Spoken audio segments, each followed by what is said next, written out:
Hello, everybody. My name is Jerad. I play Lonnie Haybear in Radrolls, and today we will be rolling up characters for our Starfield one-shot. Starfield, an exciting new property coming out from Bethesda on September the something? 1st or 6th. Okay, I First, think I have if you pay money. 6th, if you pay less money. Okay. So, pay to play, pay to win, I guess you win if you play early. I don't know. So, we are doing a one-shot adventure that commemorates the release of Starfield. As you know, we've played several. We've paid homage to several Bethesda properties on the Radrolls podcast, and I have been asked to run our Starfield one shot for better or for worse. Now, I have a lot of experience with Starfinder, which is a Paizo product who just recently announced today at Gen Con that they will be doing a second edition Starfinder. It's a little too early to be doing second edition Starfinder. And there's a wealth of sci-fi properties out there as far as tabletop games go that we could use for this particular one-shot. But I've opted to go with the Cypher system, which is published by Monty Cook. They recently had a very successful Kickstarter, I believe it was, with a lot of additional properties. So I will be using the Cypher system sort of standard reference document. It's the second edition, the revised edition that came out a few years ago. It is genre agnostic, doesn't really have any one-shots or anything. It's basically the bare bones Cypher experience to try to get you to create your best game. In addition, I'll be using some of the source book, The Stars Are Fire, which came out, I believe, in 2020, which incorporates some sci-fi elements. So we'll be using that to help supplement things. But this is going to be pretty free form. If you're looking for a reference to kind of like, hey, what did they run? You're not going to find this. This is going to be quite a bit of homebrew, quite a bit of rules fudging to get this to work, but work it will. I'm pretty confident that this will make for a very good Starfield experience, even though we don't really know what Starfield is. We know that it is skills laden, similar to our Elder Scrolls games, but I think this will allow us the flexibility to really do what we want to, and that's kind of what Todd Howard's laid upon us, is like you can do whatever you want, and I think the system's going to help us do whatever we want. And to start, we need some heroes. So for those of you following along, maybe interested in the Cypher system, I'll try to give you page numbers and stuff and sort of walk you through what we'll be doing. But I believe Cypher system's probably new to all of the players here, with the exception of Dave. Dave had the opportunity to play a little bit of Cypher system at a local gaming convention. I ran a one-shot that was inspired by The Legend of Zelda Tears of the Kingdom, which should give you an idea of how flexible the Cypher system is as far as adventures and whatnot. So Dave has a little bit of experience, but those were pre-generated characters, and we're going to be making fresh, brand new heroes / heathens to get into some mischief. And with that experience, I'll win. I'll just win. Yeah, so this is a game where you win. And since he's already caught it, he gets 5 points. So everyone's already behind. Dang. Wow. Yeah, it's kind of rough. So for us to start, chapter 4 of the Cypher system document is creating your character, and this kind of walks you through the process of making a character. Now, Cypher system has a general format which sort of describes your character. So, for example, Jerad is a adjective, noun, who verbs. So the noun is kind of the type of your character. So there's a warrior, an adept, a speaker, and an explorer. Those are kind of like your four major classes. So the adjective kind of gives you some additional flavor for what this type of character is. And then the verb is what's called your foci. So this sort of gives you some additional feats. This gives you additional powers, additional abilities. All of these things combine to create a character that's very unique. So you have multiple pools that you're kind of drawing from to create this character.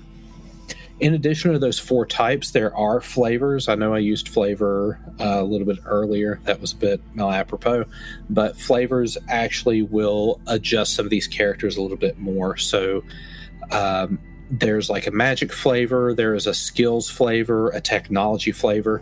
These sort of influence those types a little bit more to fine-tune what this character is, because there were only four classes. And it's like, okay, there's warrior, there's speaker, which is kind of like your face character, your adept, which is kind of your magic character, and your explorer, which is kind of a catch-all. So if you're not really happy with any of those, you can actually adjust them and tweak them a little bit with those flavors, with those adjectives, with those verbs, to make something that's going to be a bit more close to what you had in mind. So there's... So we'll get into it. So let's talk about character concepts a little bit and see what people had in mind and what they wanted to play. And I'm just going to roll a d4 and figure out who goes first. Oh, David, you get to go first. David, tell us about your character concept. What are you envisioning your Starfinder character to be like? Finder character, it's a different game. Yeah, Starfield. About Starfinder the Paizo knows. Starfield. Yep, I'm going to have to put that in big letters somewhere, because I'm probably going to do that very often. We're going to change you, Jerad. We're going to change you. Slowly, we'll be melting your brain down and changing you, and Starfinder won't exist anymore, and there will just be the Starfield. My character... I've decided that I want to play a robot. This robot has a personality chip deactivated for an inordinate amount of time, so that it's pretty much seen some shit and is pretty what would I say? It's pretty good at a lot of stuff via its gadgets, and I was thinking. Some of the classes, or this four classes, an adept would probably be a good fit for a robot that is effectively Inspector Gadget, is not necessarily equipped to do all these things, but can shoot fire out of his hand, or do effectively what is magic, but based on I'm if you've watched Inspector Gadget doesn't necessarily have the most feasible gadgets, but he's definitely got some pretty advanced technology that he's working with, you know what I mean, that may seem like magic. I'm trying to make a thing that Inspector Gadget was indeed a magician. Yeah. I mean, essentially magic is just technology that we haven't quite figured out yet. So right. I like that idea, and I think some of the powers... I tell myself every night before I go to bed. I mean, who among us hasn't? So I think that is a clever way of using the adept's magic and incorporating that into, a character. And that's the nice thing about Cypher, too, is that, you can have a game with, robots and humans and aliens and all this stuff, and it really doesn't influence it's not like a fifth ed where there's big differences between how a dwarf plays versus an elf. There's not massive difference. You want to play a robot, sure, it's more for flavor and story and stuff anyway. So I right. do like that concept. So we have a a robot with the personality chip that's been sort of experienced, and with an assorted array of gadgets available to it. So next up we have Mike. So what is our character concept? All right, I want to play a guy who used to be a famous sports figure. Like, he was a Joe Namath, Michael Jordan, a Shaquille O'Neal type, where he was really famous at one point and considered one of the best in his sport. And then, got injured and was not good with his money and has basically lost everything and is now just like a workaday guy with like probably taken like odd jobs, and he still sometimes gets recognized. He still kind of like talks about the glory days, but is kind of like beaten down, but gets a little glimmer in his eye when anyone does recognize him. Okay. I like it. So with this character, are you thinking that like if they did like a pickup game of their sport, I know with the injuries and everything, but if they just did like a pickup game, would they still dominate? Yes. And so originally I was thinking like, now he's like kind of too broken, but I recently saw a video of a guy who's like, he's the lowest ranked NBA player and like gets dogged on by fans, but he literally did an open challenge of like to do one-on-one with anyone, and he just still mopped the floor with all these guys, and he even did like 3-on-1s, and he still like just dominated these other like basketball fans who just thought because he was the lowest ranked NBA player. It's just a completely different tier. Like it doesn't matter that he's effectively like medically retired or anything like that. They just completely he's dominate still regardless. Really good. Yeah. Okay. How do you feel about when he did interviews? Were they articulate, or were they like Ricky Henderson, or were they like Hal? I have gone kind of back and forth, but I think he's like a Joe Namath smooth guy. Like, he could have maybe gone into broadcasting, whatever the Starfield equivalent of like TV broadcasting is, but he just didn't. Okay. So I say he is well spoken, and probably has a bit of charisma, Gotcha. Especially like at his heyday. So some advertiser would have saw him and like, we need to put him on our brand. Oh, 100%. He was doing commercials. Okay, and got it. Like, he maybe somewhere has like still a lifetime supply of some food stuff that he endorsed. Gotcha. Okay. But now that's like all he can afford to eat. Yeah, it's like, man, this is these Salisbury steaks. I get sick of them, but they fill my tummy. Yeah. So, are you envisioning like people just literally forgot about him, or like did he have like some sort of scandal and that's why people are like, we're not too interested anymore? I'm open to like him having like a big fall from grace, but I was originally just thinking of it being like injury, retirement. Like, he's like, I've got money, like just spent his money like MC Hammer, and then suddenly was like, gotcha. Wait, what? Everything's gone? And then like everyone leaves him and he's just forgotten. So it's like every person who's like, don't you look like Tony Hawk? And they're talking to Tony Hawk. Yes. Yeah, I think that's fucking hilarious. I think that's way better than like... Every time, because everybody knows the name and they're looking right at him. They're like, you look like Tony Hawk. So just to give you a little bit of context, the call to adventure, the preamble for the call to adventure is going to be that you all have committed some type of like misdemeanor or crime, and are in custody of the Freestar Collective. We've got rollable tables for that, so we'll figure out, and that'll hopefully give you some inspiration as to what kind of got you in trouble. All right, let's roll to see who's going to talk to us next. Cody, tell us about I'm so excited. Your character.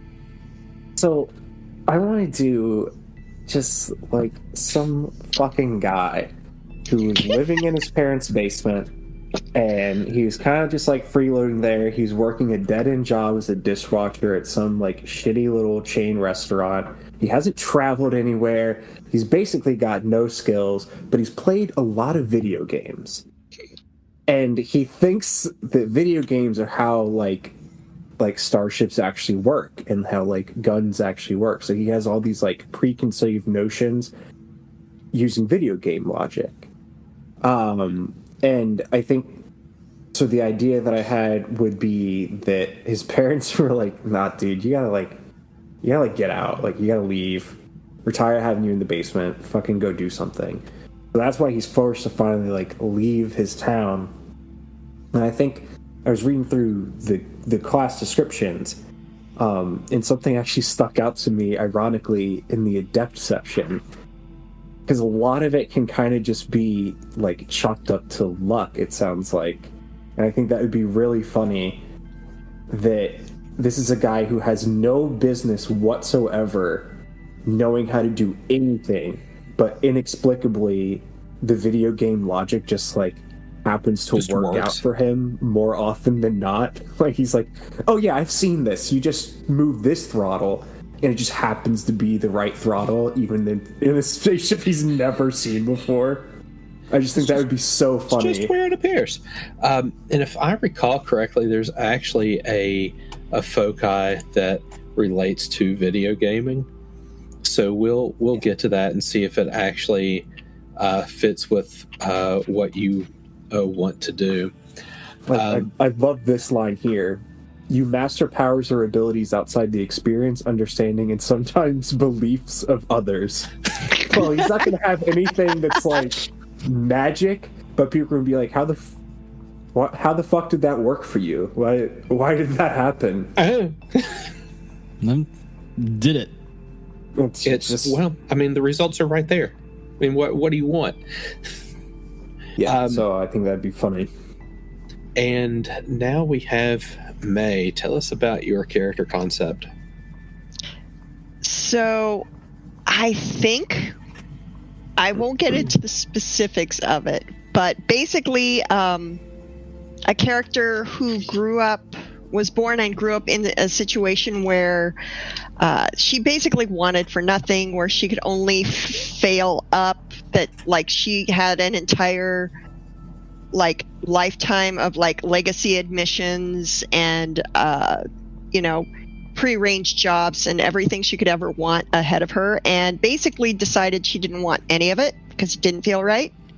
So what we have is essentially a runaway Nepo baby who has decided to go exploring and see the universe and do something on her own.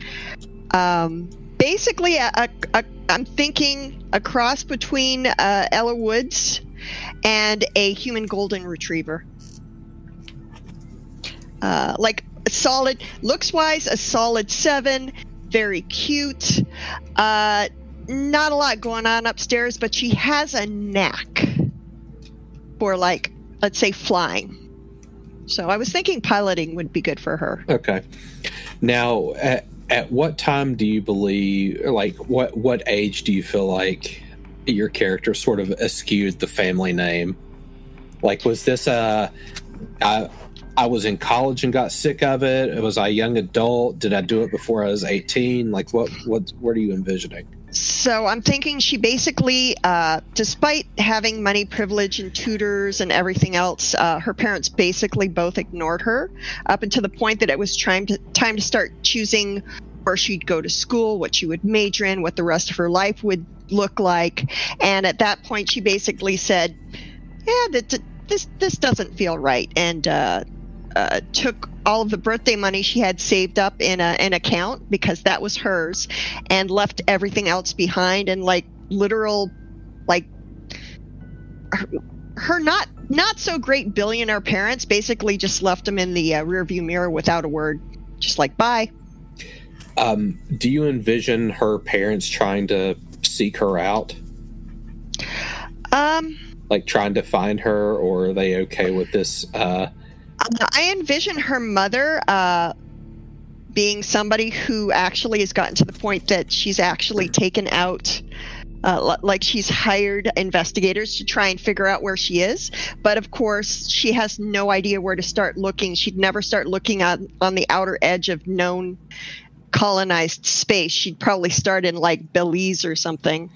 And her very shitty rich father, her tech bro father, is like, she'll get tired of it and come back. That's a lot of money to say no to. So he's banking on the prodigal son or prodigal daughter returning in this case. And mom is throwing money at PIs with no real idea of where you might be. Okay. Right, because she had no idea. She knew nothing about her daughter except that she's a solid 7 unless she's dressed up, and then she's broaching a 9. She didn't take the fine jewelry, so... No, she left all of that. She only took what she thought was hers, which would be all the birthday money she's gotten over the years and not spent, because why would she need to? I mean, she probably had, like, one of those Tonka toy truck versions of a spaceship when she was, like, 10.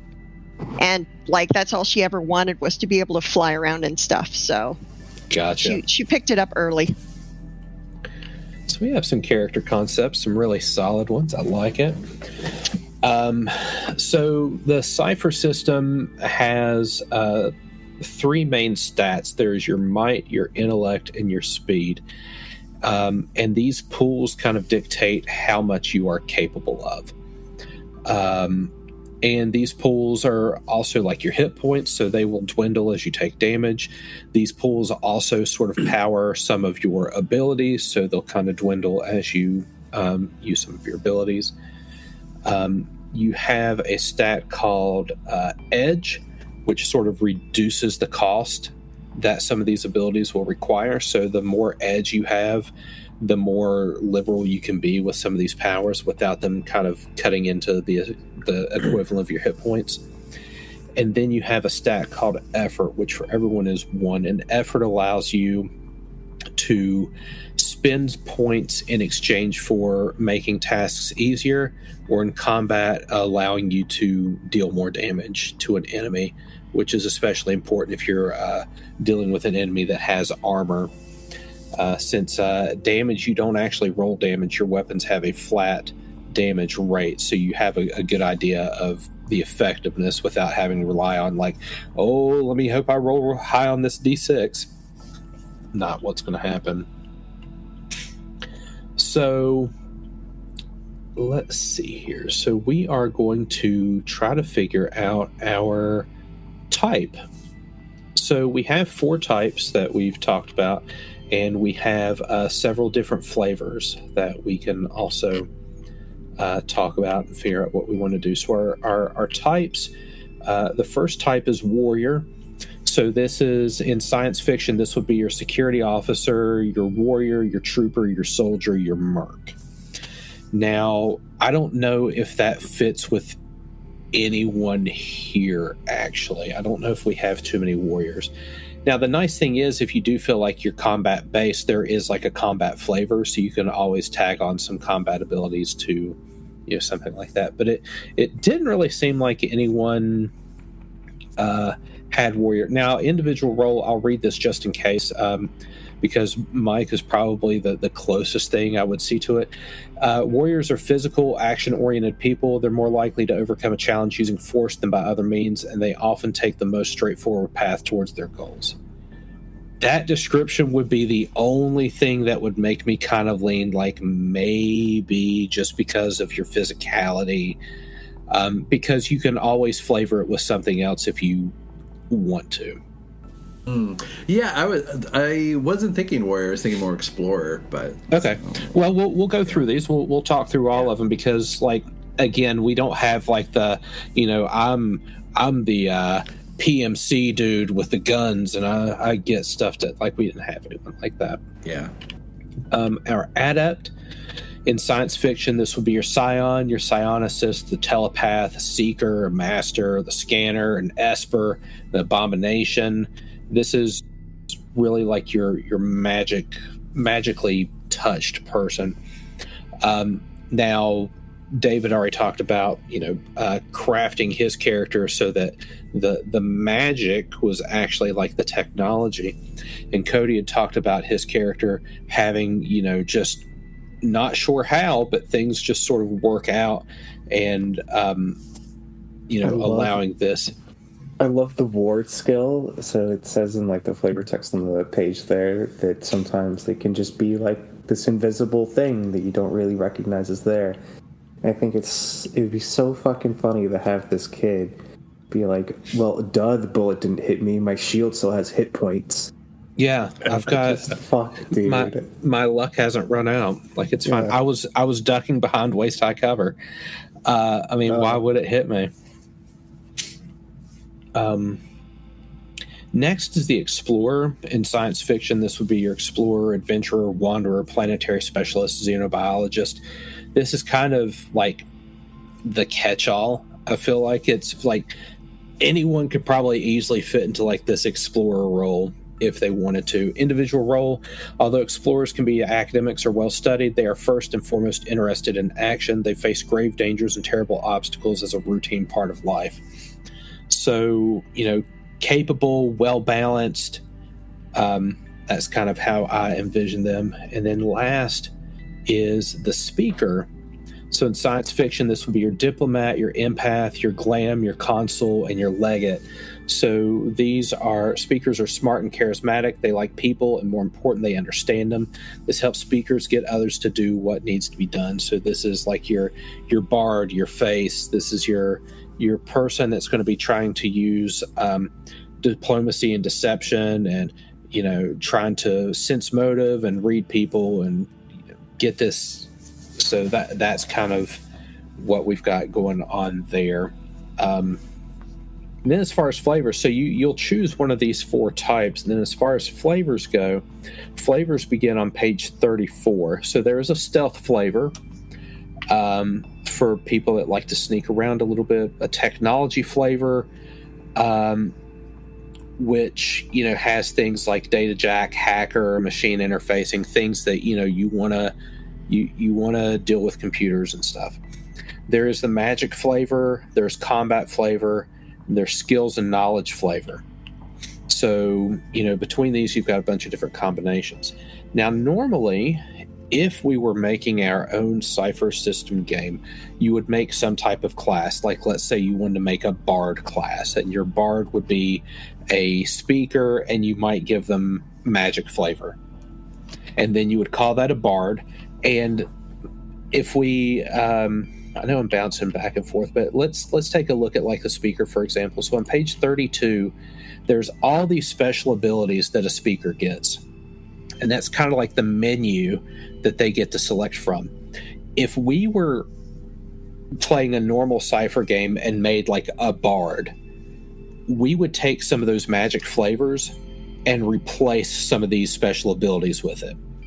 So basically what I'm doing is I'm just letting you have all of them available, instead of saying like, well, you can't have inspire aggression, but you can have this magic or whatever. You basically get the full menu. Otherwise, you would be doing substitutions to make like this bard character, to make that a class that you could use in whatever supplement that you're putting out for Cypher systems. So what this effectively does is gives you access to another smaller menu of choices for your character. So I'll start with David, because I think he's kind of thought about this a little bit. So it seemed like that you were interested in Adept. Right. Adept, with I don't know how much like mental power like a robot would have, you know what I mean? Like the ability to like do a lot of like mental magic, but like repurposing like a effectively like a force push or something like that could be like easily described as like a robot would do. Yeah, you know what I mean? Well, and maybe some way to manipulate gravity, perhaps a little bit. Well, like a gravity dampener field. And intellect is going to allow you to, like, I imagine that being like the processing power of a robot. Right. So maybe like the batteries, for example. Right.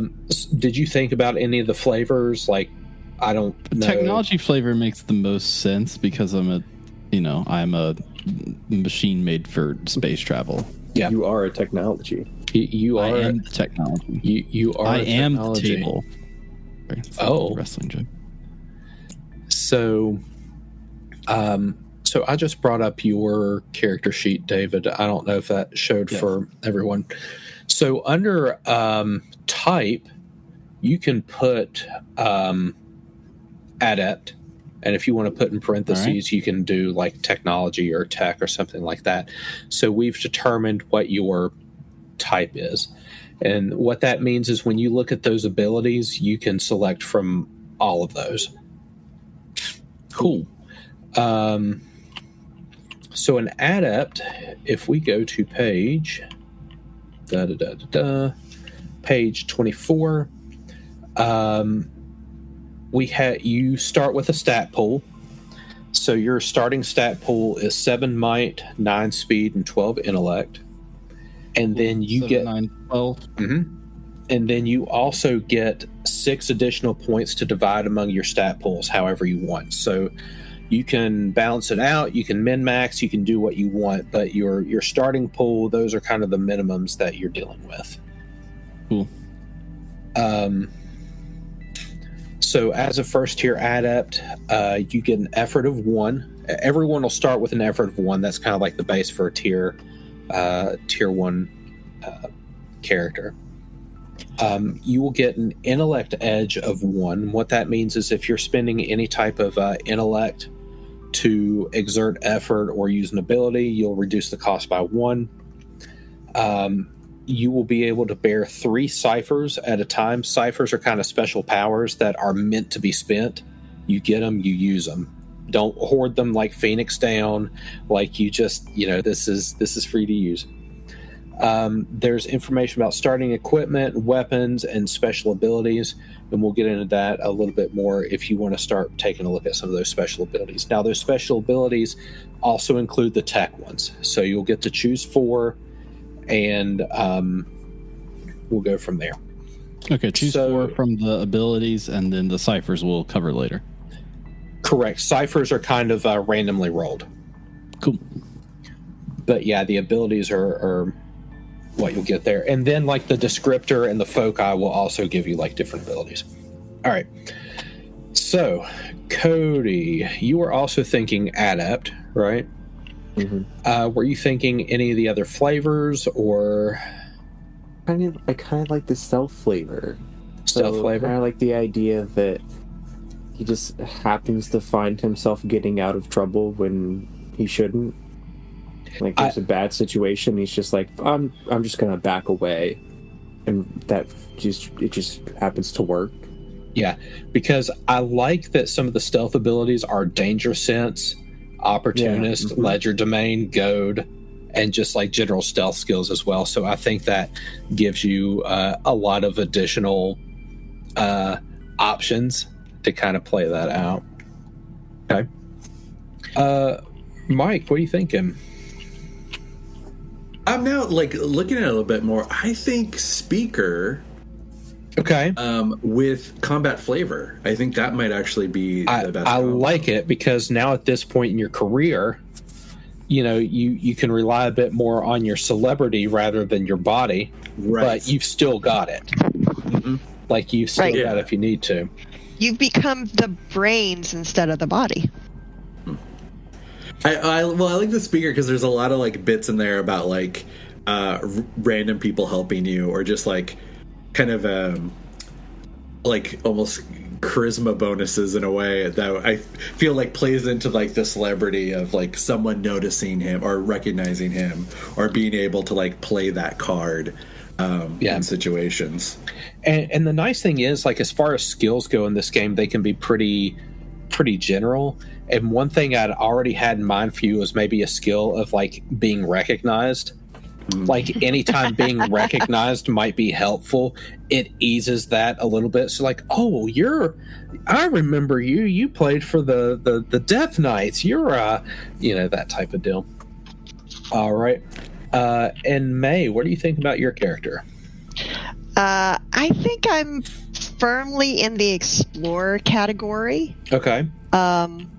Knack for flying, exploring, maybe intuitively can look and see things that most people would kind of just dismiss, because to her everything is new and shiny, so everything should be explored.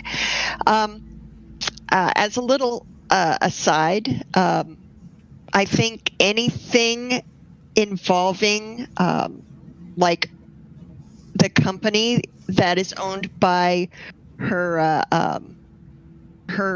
family, that she has an unusual knowledge of those particular components. Like basically, it's a big company. They make a lot of stuff. It's probably like a power provider of products type thing, like a conglomerate, and anything that essentially she'd be super familiar with being able to know what its value is, how to repair it, where you can get it. Yeah. So components. Yeah. So Cypher System's really good about having skills that are like lore or, like any other type of knowledge. So like you could have lore about this particular company and it could come up and it could ease those. Now, cool. Did you have any, were you interested in any of the flavors? Because I might recommend the skills Please and do. knowledge flavor, just because it opens up a large suite of some of those. So interaction skills, investigative skills, knowledge skills, physical skills, travel skills. It opens up a large suite of things that you could pull from to give yourself a lot of additional skills for. I like that a lot. Okay. So yes, I'm saying that's definitely a yes. Cool. So Dave, you were looking adept with technology flavor. Cody, you were looking adept with stealth flavor. Mike, you were looking at speaker with combat flavor. And May, you were looking at explorer with skills and knowledge flavor. All right. Yeah, sounds good. Okay, next we go to Chapter 7, which is our descriptor. So this is the adjective that comes before the noun. So David, for example, is a adept. So now we want that adjective for the adept. There is if you look at page 39 at the top, there is a breakout box that has all of the descriptors. So these descriptors are going to give you bonuses to your stat pools. They're going to give you an additional skill and a few other additional things. So I don't know if anyone's had an opportunity to look at these and would like to volunteer one that might work for them. Yeah. So, go ahead. You can go first. I was looking at the wrong thing, so you go first. Oh, you fool. Speaking of foolish. Okay. I was thinking I was leaning towards lucky, right?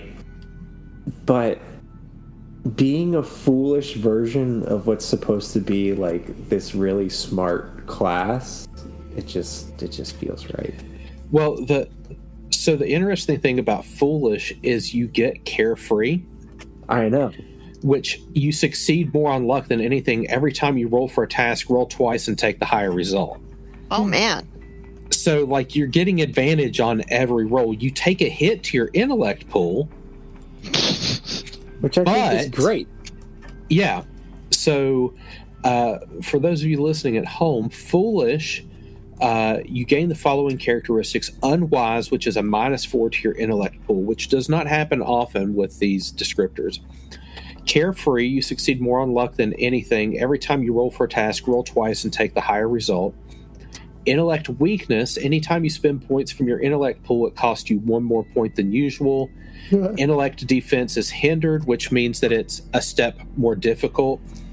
Any task that involves seeing through a deception, an illusion, or a trap is hindered. So there's some pretty big penalties, but the ability to basically roll twice on every single task is going to allow you to succeed on dumb luck on occasions, which is absolutely amazing. Yeah. I like the idea of being in it. I like the intellect penalty. I like that this is like he's just going to be worse at things than everybody else, and I think that's hilarious. All right. Anyone else have a descriptor they'd like to volunteer? I was looking at resilient. Okay.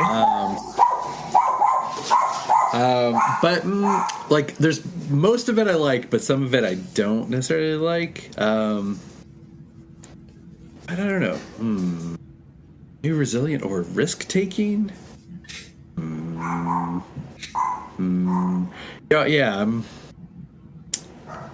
I'm not sold on which one yet. So I feel like I got to look a little bit more.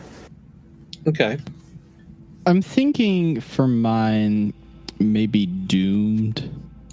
Doomed. I like that one. I thought about that one too. I think doomed because like the idea is this robot has been like has seen some stuff and really doesn't have a lot of trust in humans. So I was like back and forth between skeptical maybe and doomed, but I kind of like the idea of like sometime this robot is like somebody's gonna fuck him up. He's gonna get thrown into a black hole or something. And he's just waiting until it happens. So I like this actually because it fits into the fact that you are a robot. So Doomed gives you +2 to your speed pool. It makes you trained in perception related tasks. It makes you trained in speed defense tasks. It makes you trained in intellect defense tasks having to do with losing your sanity or equanimity. So why would you have to worry about sanity as a robot? Like, you're ultra rational. But Doom, every other time the GM uses GM intrusion on your character, you cannot refuse it and you do not get XP for it. But you still get an XP to award to other players. This is because you are doomed. The universe is a cold, uncaring place, and your efforts are futile at best. Yeah. So one mechanic in this game is the GM intrusion. So basically, I can kind of deny a success or implement some type of intrusion that makes things go wrong for you all. And as a result, you get experience. So let's say I intrude upon David, for example. He would get 2 experience, one that he keeps and one that he gives to another player for whatever reason. It might be because Mike saved the party, or Cody said something funny, or May's a great pilot. It could be any of those things.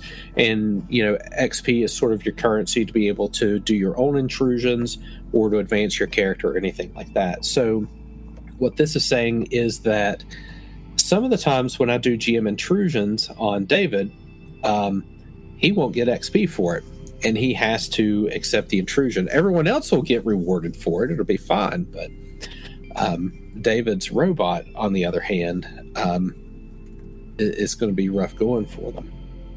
Yeah, please put it on hard mode. Thank you very much. I appreciate it. There you go. You want to track hunger and thirst, apparently, and ammo has weight. Now I gotta manage that. Yeah, hunger and thirst for a robot, and I'm curious how that one works. I guess it's like I gotta choose some like D batteries, oil and different oil, coolant. Yeah. Charge levels. Some Freon. Yeah. All right, Mike, May, any ideas? Yeah, I'm going to have to go with naive for mine. Which one did you say? Naive. Naive. Yeah, and the initial link to the starting adventure, I gotta do number 4. Sounded like fun. All right, let's see here. Naive. So naive, you get a +1 to your recovery roll. So you're able to recover pulls kind of like a short rest and a long rest. So anytime you do a recovery roll, you'll get a bonus +1 to that D6 roll. Okay. Trained in intellect defense skills and all tasks that involve resisting temptation. Am I trained in it, or am I hindered in being able to do it? You are trained. Okay. So you're trained in tasks that involve resisting temptation. Okay. So you're wide-eyed. You're trained in perception. Perception too. But yeah, you have an inability that involves seeing through deceptions or determining someone's secret motive. Okay. So those things are hindering you. I see. So it's hard for me to tell what somebody's motive might be. Correct. But okay. Yeah, resisting temptation though, like you can kind of do that, but it's hard to, like, if someone's peer pressuring you into drinking alcohol, you can avoid it. But like knowing why they want you to drink the alcohol, that's what you're having issues with. Ah, gotcha. Yep, that sounds good. All right, Mike, what you got? Any ideas? I'm gonna ask for advice on this one from the GM. I'm looking at hardy or impulsive. I kind of like impulsive. Impulsive. Let's take a look at impulsive. That seemed like what you were leaning toward, because you're talking about your money foibles. Yeah. And that kind of seemed impulsive. Let's see here. You have a hard time tamping down your enthusiasm. Why wait when you can just do it and get it done? You deal with problems when they arise rather than plan ahead. Putting out the small fires now prevents them from becoming one big one later. You're the first to take risks, to jump in and lend a hand, to step into dark passages and to find danger. Your impulsiveness likely gets you into troubles. While others might take time to study the items they discover, you use such items without hesitation. So you would get reckless, which gives you a bonus to your speed pool. You become trained in initiative, and you're trained in speed defense actions. So this feels like really good for like a sports person. Yeah. Inability, you'll try anything once but quickly grow bored after that. Any task that involves patience, willpower, or discipline is hindered. So this seems like, I want to buy that jet ski, and you use it once, and you don't use the jet ski anymore, and it just kind of sits there. And so I kind of like impulsive. Like, it gives you the bonuses where they need to be, and I think it feeds into maybe some of the money troubles and stuff that your character may have had in their former life. Yeah, I think I like that. Okay. So too many hammer pants and hoverboards. So when you look at your character sheet, that is what goes before. That's your descriptor. So character name is a impulsive speaker, for example. Mm-hmm. Okay. All right. Now we go to the bottom of this, because this was a pretty large section of verbiage here. We go to chapter 8, which is your focus. And it talks a lot about this until we get to about page 64. And this is where... so Dave, you're already getting your special abilities and stuff in there. Regretfully, there's not an SRD to be able to pull those in, but... That's fine. So there's not like a great list of these foci, so you'll start at page 64 and kind of scroll through and see what's available. So let's see here. Now, some of these foci are not going to be appropriate for every genre. So some of them, if it doesn't seem like it's appropriate for sci-fi, we'll have a discussion. But, that's kind of like, okay, like, yeah, I'm going to cast lightning bolts. Like, okay, tell me how that works. Now, I believe... Mine's easy. I already found mine. Yeah, I think I know which one you're probably looking at. And I'm checking... Let's see. I'm trying to see if you get one or all of the abilities in the foci, if it's got multiple. I'll cross that bridge when we get to it. So, what was the exact verbiage of yours, Cody? Like, it was... Doesn't do much. Oh, it's not the one I thought you were going to... which one did you think it was going to be? There was... let me see if I can find it here. Plays too many games. Yeah, okay, I did think about that one too. Okay. But I kind of like the doesn't do much. So the descriptor there. Oh, let me go back to it. I was looking at the. Let's go See here. Doesn't. You're a slacker, but you know a little about a lot of things. There you go. And then you get the life lessons as a. And you get totally chill. That's good. Yeah. So you'll get the tier 1 power, which if this grew into something larger and you made it to tier 2, improvise life lessons. Yeah. I also like the GM intrusions there. New situations are confounding and stressful. Past actions might come back to haunt the character. Oh boy. Love it. So that will be your foci, and you will get life lessons, which, let's see if I can find it here. Choose any 2 non-combat skills. You're trained in those skills. So, so that helps expand some of your skills and stuff. All right. Who else has a foci they would like to look at? There are a lot of these. There are quite a few. There's some good ones, too. There are. And again, this is sort of like a master source reference. So if you were making your own, like, Starfield game, for example, we would cut some of these out, make our own classes, all this stuff. So I've really given you the encyclopedia to play with here. It's hard to pick. It is hard to pick because some of these have really cool powers.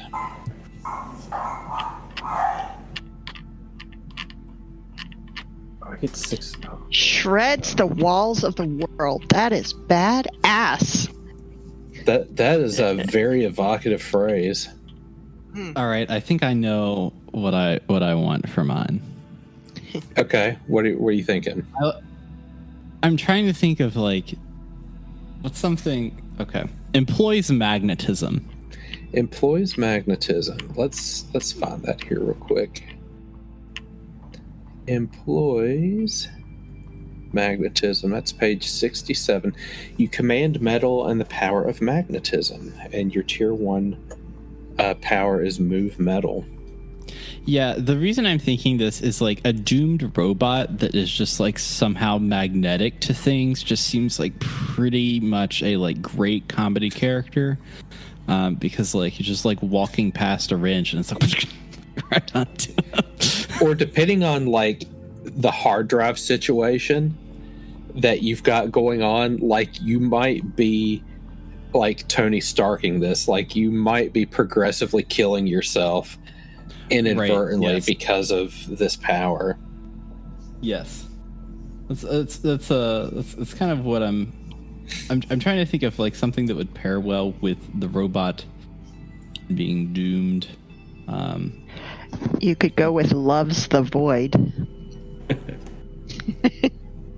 Loves the Void. Oh, Loves no. the Void. Page 71. That involves a spacesuit, right? Yeah.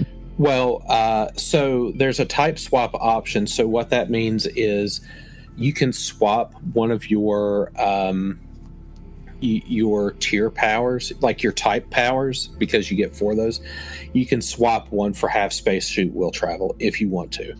Alternatively, like you don't have to do that. You'll still get vacuum skilled and microgravity adept. Maybe it can be like a requip where he could go from like everyday tools to actual like weapons of destruction. Okay, I think that employs magnetism would probably be a pretty good one. Yeah, Okay. probably. I like a magnetic robot. Yeah. Right. There's like little refrigerator magnets all over trying the back of him that he can't get off. He's trying to like type something up, and he just like happens to bump into the wrong thing, and he's like got his hand stuck to the wall. He's like, "Come on." Turn. Oh, it's like Miles Morales in the Spider-Verse when he's just getting his powers and like trying to turn off the like. Okay, let's get off the ceiling. Let's. Yes. There's like stuck to Gwen Stacy's like hair and shoulder and stuff. Yeah. I like it. I think it's good. All right. Mike, May, have anything that's tickling that fancy? I've got mine. I think. Okay. Especially, I think this works really well for a one-shot short campaign. Is flies faster than a bullet. His tier 1 is hover, which I like Nice. as he just had that ability, and so it's like the most minor kind of advantage in sports.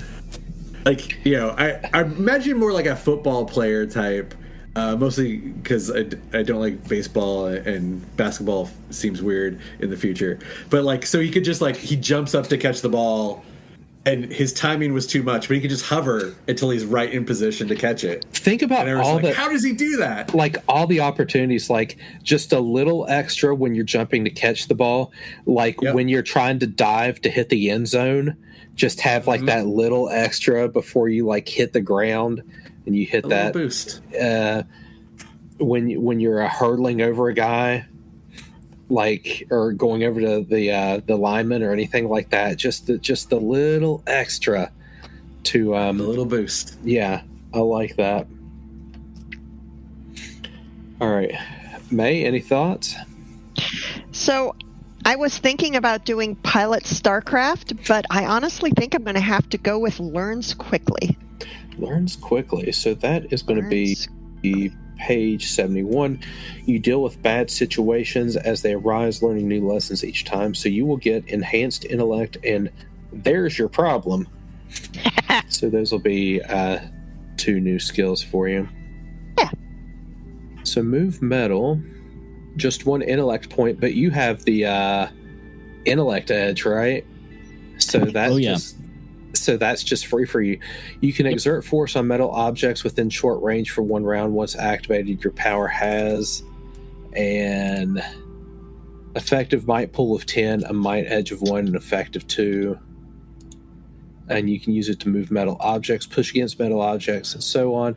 For example, in your round, you could lift and pull a tight metal object anywhere within range. Pull a light metal object with anywhere within range to yourself. Move a heavy object about 10 feet. No fine control. You can't use it on your own body. Power lasts for 1 hour until might pool is depleted, whichever comes first. Okay. So, yeah, you can use it, and it can exert might and stuff, and like just you could make your own cover, or you could do a lot with that. I like it. It's the only ability that I have that's just 1, and I think that makes sense for like what that character is. Yeah. Otherwise, that's going to get a little pricey, depending on what you got there. So that is your foci. So you have your adjective, your noun, and your verb. And between all those things, you have a suite of powers and skills and your stat pools and bonuses and stuff like that. So if you haven't already, we won't get into that minutia tonight, but if you haven't already, it gives you an opportunity to figure out, like, okay, I can add those up and get that to where I want it. Let me look at the types here. So each type has information about weapons and starting equipment and stuff like that. So, and also, there's not really currency in this game. Everything is sort of dictated as being like inexpensive, moderately priced, expensive, very expensive, that type of thing. And the rule of thumb is that each of those is like an order of magnitude, like add a 0. So when I was fiddling around with it, I think I saw a rule of thumb where like something that's like very expensive would be like the price of a house. And I used the Tears of the Kingdom methodology for buying a house and determined that something that inexpensive was about 5 rupees.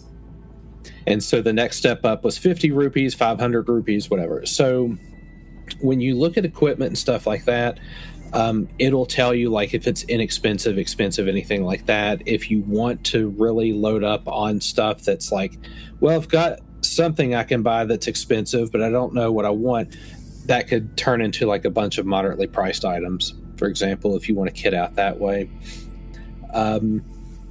basically use rule of thumb, like what you feel like it would be. If you can find something similar in the book, great.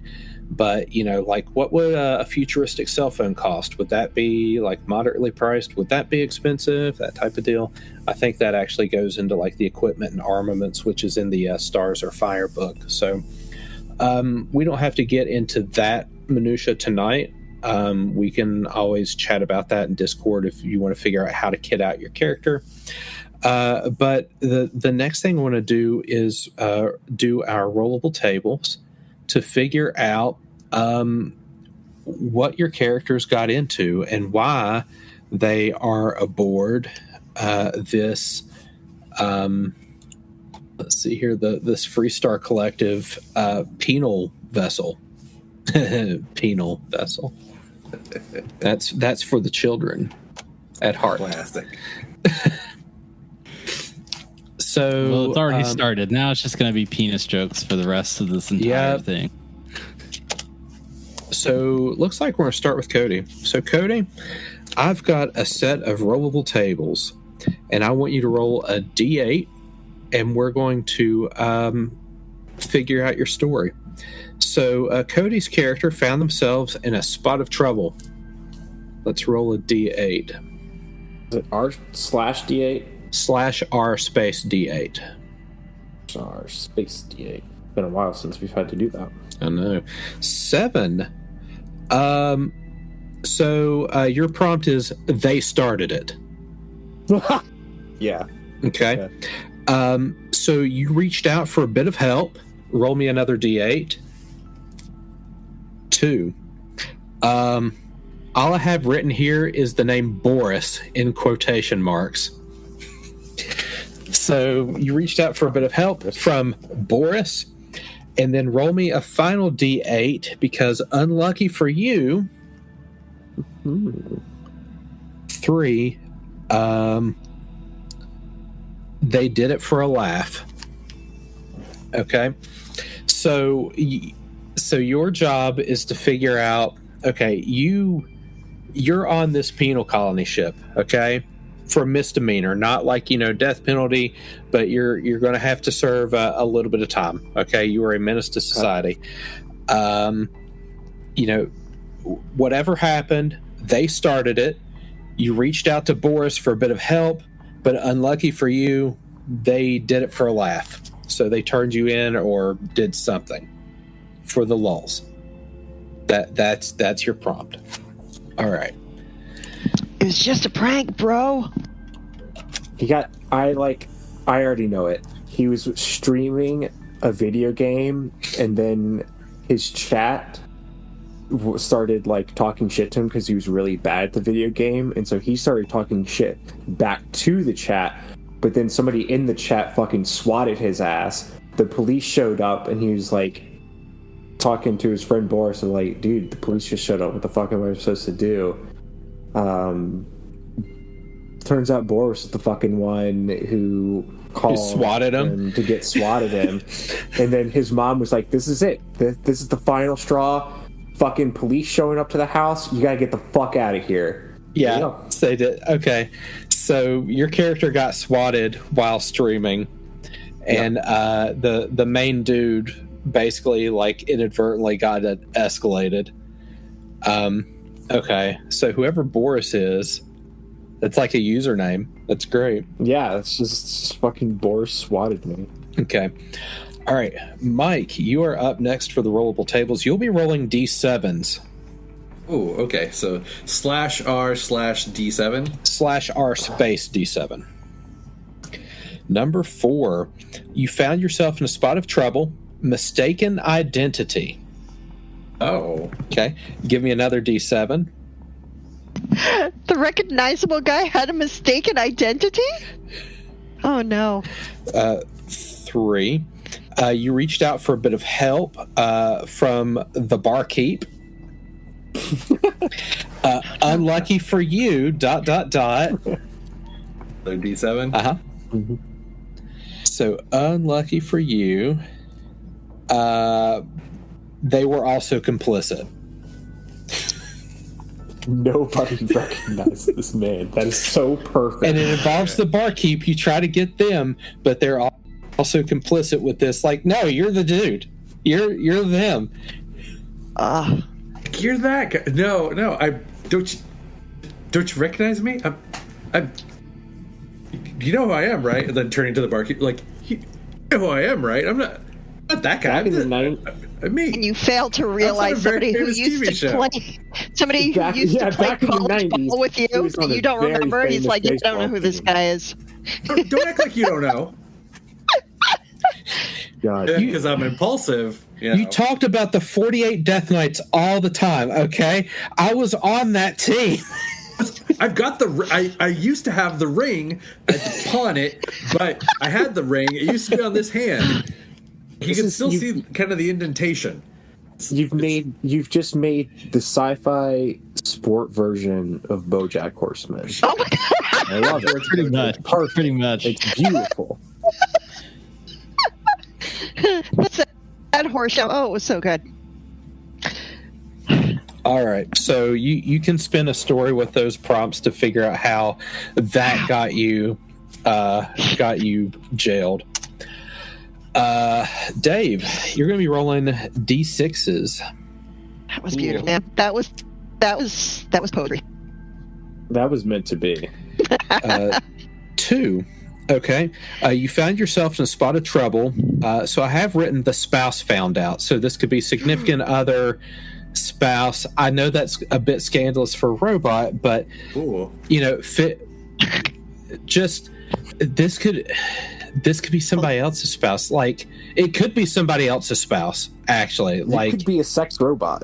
Yeah, Maybe are Jude you Law, moonlighting as AI. Fisto or something? so you just figure out what this means. These are very open-ended prompts. Okay. You reached out for a bit of help, so roll me another d6. I end up with a third cousin. Maybe I didn't take. Okay, so there's some family drama here. Okay, you reached out to like whoever, somebody's spouse is pissed. You reached out to third cousin of someone. Okay, and then unlucky for you. ... So good. So good. They were an informant. Oh no. So the spouse found out, you spoke to a third cousin, they were an informant. So for whatever reason, you are now on this penal colony ship. Yeah, I think that I was probably a robot for like pretty much the main character of like the dashing rogue type. And he has like been cavorting about space, sleeping with a number of different women. Since my personality chip, I guess, wouldn't be intact, I have not talked about this. The spouse found out that I knew about this, and Ooh, Mario's spouse. I like it. Not only is going after him, but going after me for knowing, and then I not knowing human, like pretty much like knowledge, family trees, like. Generally, I looked up the computer, a distant relative that maybe I could get advice about, which would be which would be a third cousin of him. And the third cousin of him, it was actually a manufacturer for my type of robot for deactivation. So you're you're in the Damn. process of being maybe decommissioned. Got it. Yeah, because You're I'm slated for a memory wipe. Oh, that's death. I'm so off the books now. Yeah. This is unconventional, arresting a robot, but this is not, this is above my pay grade. Well, I'm just going to do what I'm told. All right. And May, Okay. last but not least, you're going to be rolling some D5s to pull from this table. Okay. Goodness gracious. 2. I got it.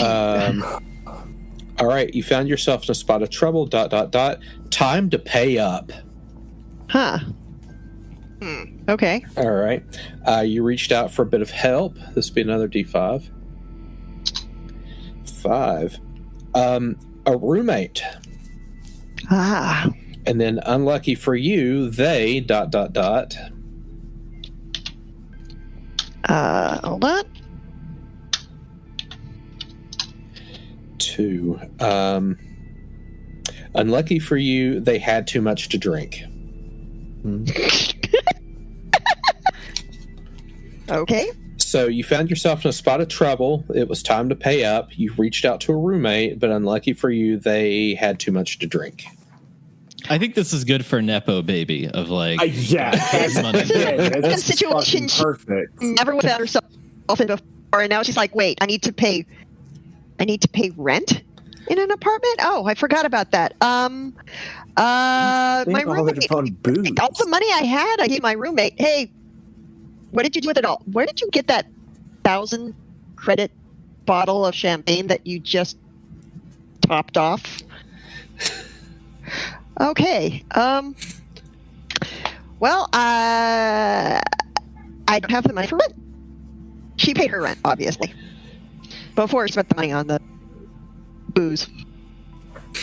So we've got a someone who was evicted for not paying rent. We have a mistaken identity. We have someone who was swatted, and someone who might be getting decommissioned, and that's the For failure to Dennis's. report an affair. and those are where our heroes are right now. So when next we join each other, the four of you will not have any knowledge of one another. This is you will meet and introduce one another during the Caldwood venture. I will say that you are on a Freestar Collective ship, so you aren't in like the big space. Freestar Collective's basically like Space Cowboys. Mm-hmm. So it's a little bit more, I don't want to say lawless, but it's not really under the jurisdiction of the larger groups, which kind of a Wild United West Colonies. Like one horse town sheriff type jail. Yeah. PC Gamer describes them as the obligatory Space Cowboy faction. Okay. So that's who you're kind of dealing with right there. So your homework will be to kit them out with what they would have, and this does include weapons and stuff like that, because that's a thing that you may have. This, again, Wild West, people are expected to have, their irons on them. We've already kind of talked about our rollable tables to figure out how you got into trouble and what presumably your trouble is. And the next time we play, we will start our adventure. So if there are any questions about your character, equipment, anything like that, you can reach out to the Discord. In general, this is a D20 based system. When you're doing combat and you do damage, weapons do a flat rate of damage. When you're in combat, basically tasks, enemies, everything has a level. And that level ranges from 0 to 10. And the higher the level, the more capable the person, the more deadly the enemy, the more difficult the task. You multiply that number by 3 to figure out what your target number is on a D20. But Jerad, you said the difficulties go up to 10. If you multiply that by 3, it's 30. How in the hell am I supposed to hit that on a D20? This is where things like your skills and your effort and things like that help reduce the difficulty. So when we said that you were trained in social interactions, for example, if I said that something was like a difficulty 4, it reduces it to a difficulty 3. then you could spend effort to reduce it to a difficulty 2. Or if you had any type of assets or anything like that, you can do these things and you can stack them to reduce the difficulty. So now instead of trying to hit a 30 on that D20, now you're trying to hit something like a 15 or maybe even a 12, which becomes a bit more likely. So it comes down to, how can I justify these skills, which are pretty nebulous, but if I can convince the GM it makes sense, then okay, now I've just reduced the level of difficulty. How can I use these skills and assets and stuff like that to make my job a bit easier? And I think before we go, I got these cool asset decks. Let's see here. No, not that. I need the actual deck. So I've got these asset decks, and I'm going to deal out some assets that you all will have, and you'll be able to use during the adventure. So I'm going to deal 2 cards to everyone, and these will just be some random assets you'll have that you'll be able to use later. So let's see here. It's not going to let me look at them. That's cool. I don't know if that was the intended behavior, but I can see that. Yeah, okay. So let's see. Dave has an asset called One Step Ahead. You think of a way to get the jump on them. The difficulty of any initiative task is decreased by 1 step. And also, I didn't want to steal it. No way. I say, no way. Don't steal that. Denied. Thank you. I just wanted to take a look at it there. And you also get Healing Insight. You see the best way to help an injured friend. The difficulty of any healing task is decreased by 1 step. Cody, some of the assets you have are... Where do we put these? They're in your hand. They're just kind of like in your deck. Cool. I really wish it would... I want to be able to see these without stealing them. This is goofy. I got Hold Your Breath. The difficulty of any task involving stealth is decreased by 1 step. Okay. And then you should have a second one as well. All right, hit No Way, but I haven't seen the second one yet. It keeps... Okay. Oh, it was there. Like the right, here, don't do anything. Yeah. The area is so Oratory. small. Okay. Oratory. You see a way to influence many at once. The difficulty of any interaction task is made to influence or persuade more than one person or creature is decreased by 1 step. Interesting.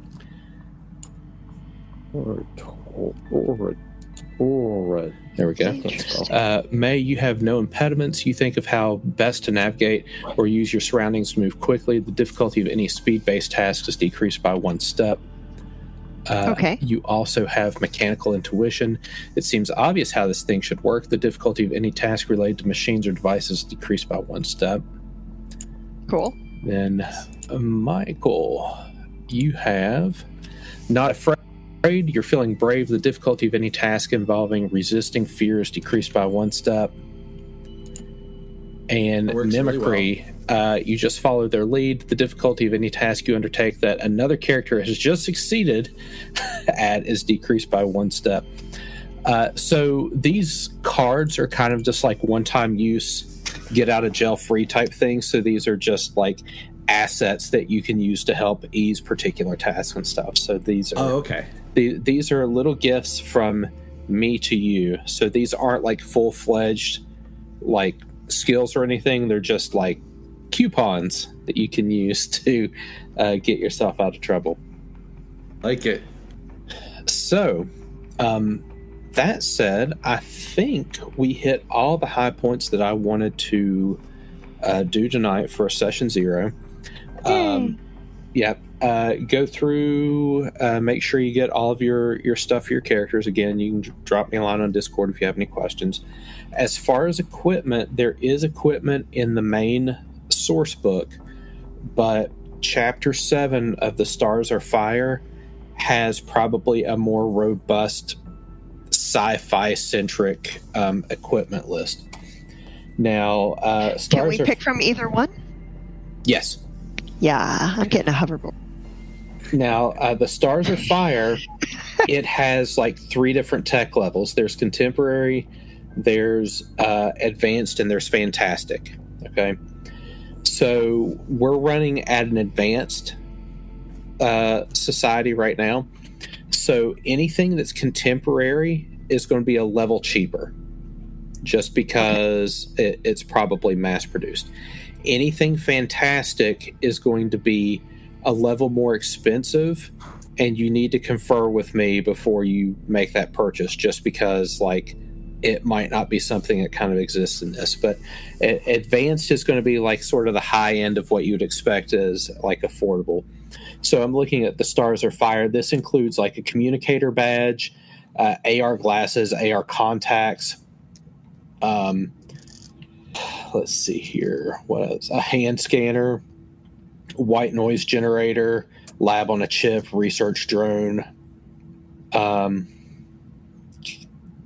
different armor like your safe suit, exoskin, ship boots, pressure suit, body armor, like all that type of stuff. Utility gear, the Everlight, environmental tent, repair tape roll. As duct tape, but programmable matter embedded in fabric provides 2 assets to all tasks made related to repair using the tape and taping things together. Each roll has about 10 uses. That's pretty slick. It just knows what it's being attached to, and that's advanced. It's expensive, but that's pretty good for doing repairs and stuff. So that's kind of and if you don't see anything that kind of matches, like again, use the rule of thumb for what you think something like that would cost. And you know that it's pretty flexible as far as like the affordability and stuff goes. So with that said, I'm really good at endings. I think I've had 5 false starts or false finishes on endings at this point. But that said, I think this has been a very successful session 0. Next time we get together, we will start our Starfield adventure together.